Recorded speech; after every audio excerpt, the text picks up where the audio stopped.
And I've reviewed a couple of your public appearances back in the late 80s, early 90s, and when you talked about your book, right, and the benefit that it was going to have on the Black people, right? And I salute you for your bravery in doing that, right?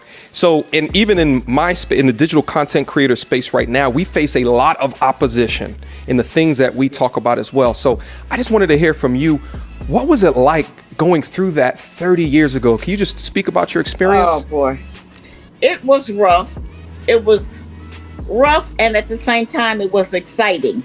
This meant that sometimes I would show up at a studio for an interview, and there would be protesters outside with banners and flags and T-shirts, banned Shahrazad Ali, and things like that. Like this one. See, this is one I saved.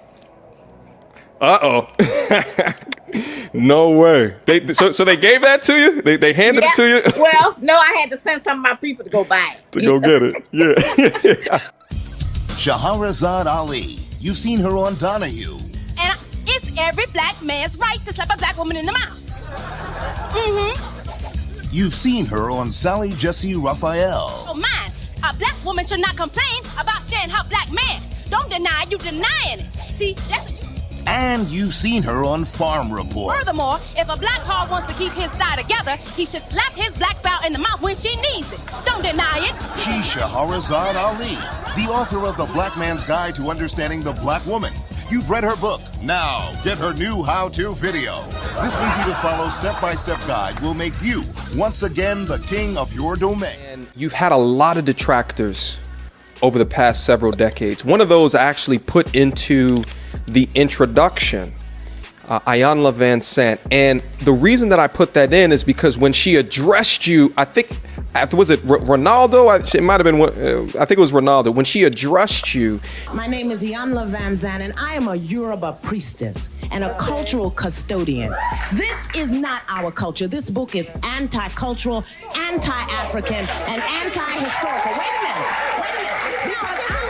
Because our ancestors have said that our key to our growth is love. This book contains no love. It doesn't encourage love. It doesn't support love. And it dismisses the most loving force on this earth, the African woman. It was much different than we see from what she talks about today. Back in 2013, I interviewed you when I worked with Madame Noir. Okay. And we had, a viral moment. We talked about Black women and boundaries. And you said we were out of order. We're still out of order. I'm like, you're not even going to let me set up the question. You said, well, tell me, you said if we understood who we were, we would not let other people define us and confine us. And that you said we're demeaned, diminished, demoralized in ways that we accommodate. Tell us why you say we're so out of order.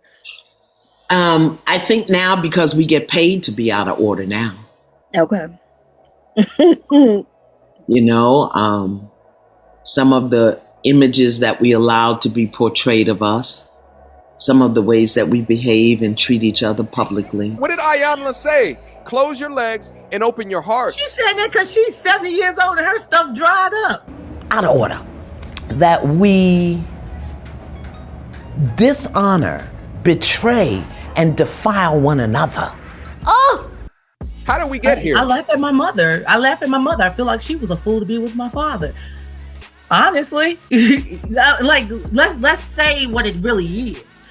Out of order. Back then and during that time, Iyanla didn't have no man, and she didn't have no successful situation to tell us what she learned so she could do this and that. And I'm not sure if she had one now because that's not my business, okay? But I really like people to have some history, to have some credibility. She went all up in Essence magazine and put me in there, asked me had I lost my mind. They was all mad. Well, a lot of our sisters took on certain reactions because they wanted the approval of other sisters. They wanted other women to say, yeah, girl, you did good. You against her, we against her, okay? When actually, a lot of the women who back then in the 90s, including her, who used to say things against me, have come around. And the women write me and say, I used to not understand you, I was young. See, remember now, the women who was 30 then is 60 now. Okay? The women who, was 40 then is 70 now. All right? And so they've had to relook at it. They say, sister, you right. I wish I had done that. And then they say, my daughter got married. I bought her a book and I told her, you better read this before you get married. So I'm saying I have really been vindicated in that way, you know. Yes. And I'm thankful to Allah for that, because I worked hard to do this. And I sell my books on eBay to get a few dollars to keep this campaign going. This is my ministry. Okay, because, you know, I got this bad back. I can't take it on the road like that anymore. But some of the technology, and that's why I picked you, because I liked you and I thought you were talking right, and you had your head on straight, so I could come. I don't just do shows. You know, they ask me to do shows every day. Everybody. You name them, they don't ask me to do the show. But I'm not like that. You know, I'm not just trying to do shows. I'm trying to teach.